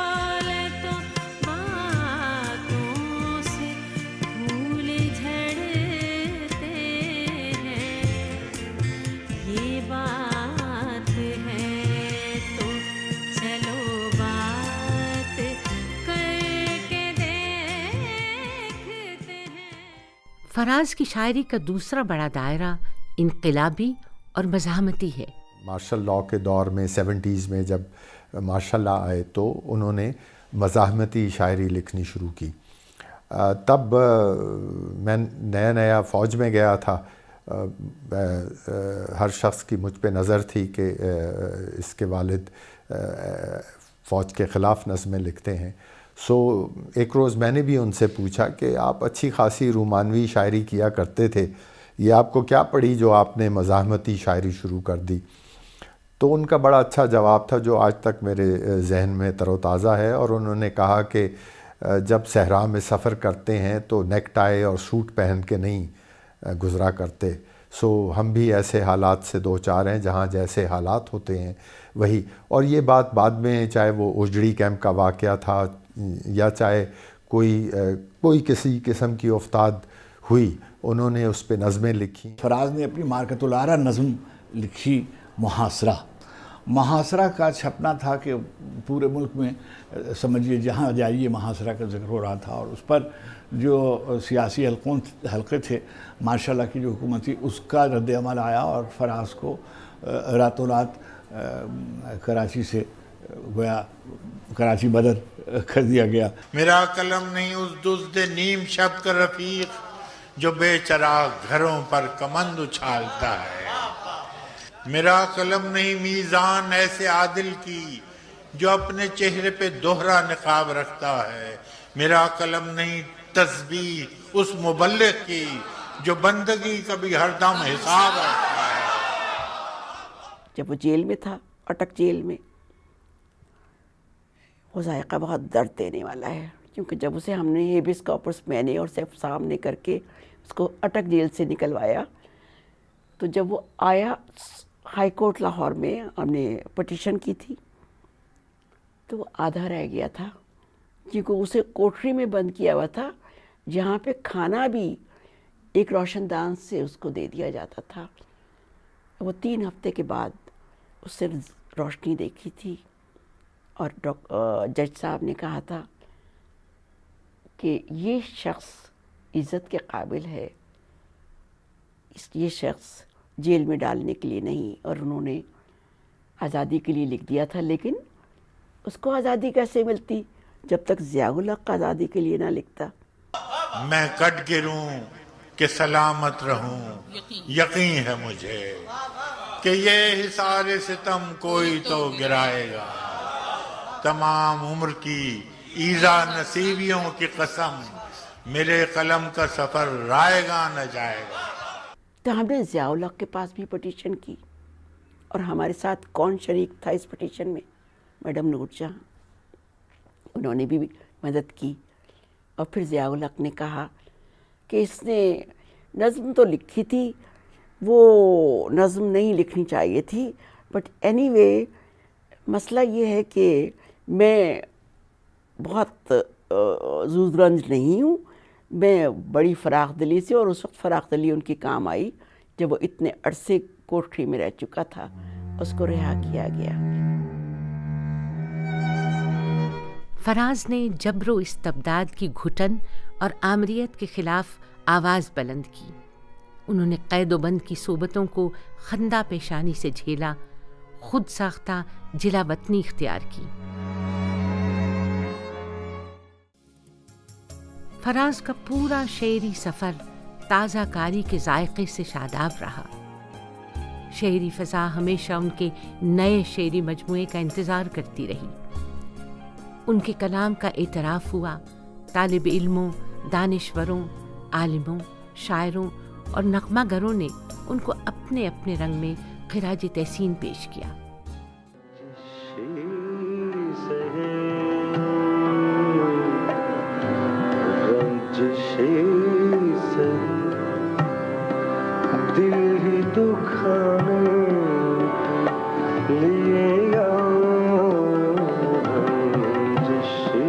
آپ اگر ان کی پہلی کتاب پڑھیں تنہا تنہا، اس میں جو پہلا ان کی جو نظم ہے شاعر کے عنوان سے، اس میں انہوں نے اپنے وقت کے لیے جتنے بھی ہم اثر شعراء تھے اور اپنے لیے بھی انہوں نے اپنے لیے ایک روڈ میپ بنایا ہے، جس میں کہ اس میں انہوں نے اپنے راستے کا تعین کیا کہ شاعر کا رول اس بدلتے زمانے میں کیا ہوگا یا کیا ہونا چاہیے، اور اس میں وہ سختی سے کارآمد رہے، سختی سے عمل پیرا رہے.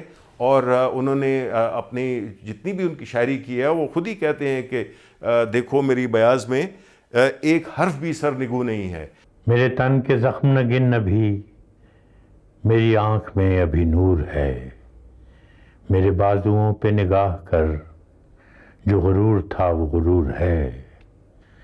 ابھی رزم گاہ سے ابھی تازہ دم ہے میرا فرس، نئے مارکوں پہ تلا ہوا.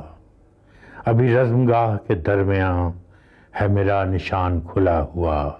فراز کے مصرے جو ہیں وہ بالکل کسے ہوئے ہوتے ہیں، کہیں اس میں آپ کو جھول نہیں ملے گا، کوئی ترکیب ڈھیلی نہیں ملے گی، کہیں آپ کو اس طرح کی جو فنی غلطیاں بزرگوں میں بھی دیکھنے میں آئی ہیں وہ آپ کو ان کے ہاں نظر نہیں آئیں گی.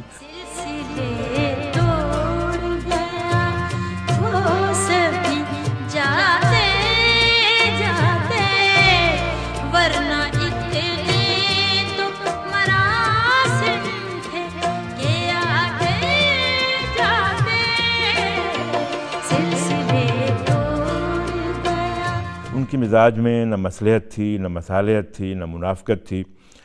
बस उनकी ज़ात ये समझें कि एक ऐसा आईना थी जिसके आर पार आप आसानी के साथ देख सकते हैं कि वो किस तरह का आदमी है। जैसे बाहर से थे बिल्कुल वैसे ही अंदर से थे। हमारे ऐसे माशरे में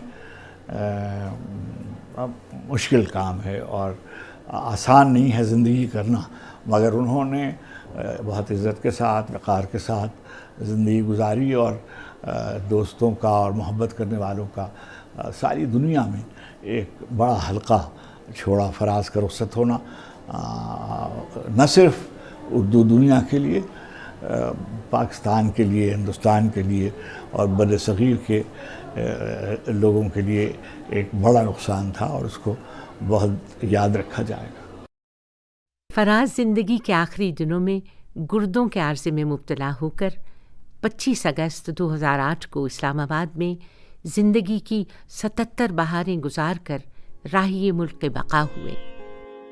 फराज आज हम में मौजूद नहीं, मगर उनका कलाम हमेशा उनके होने की गवाही देता रहेगा।